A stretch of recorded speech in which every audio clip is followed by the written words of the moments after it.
Hello, everyone, and welcome back to Rana Learning Academy, where learning English is easy and fun.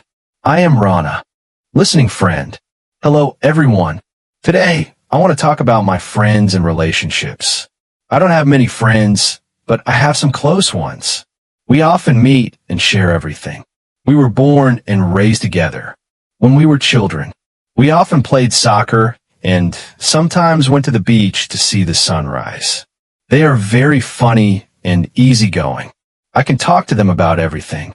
I also have a good relationship with my family. Although my parents don't talk a lot with me, I love them very much. I spend time with them having lunch and dinner. Sometimes we watch videos on YouTube together. I also have a girlfriend, and I love her very much. I think friends and family are very important in my life. They make me happy, and I never feel lonely when I am with them.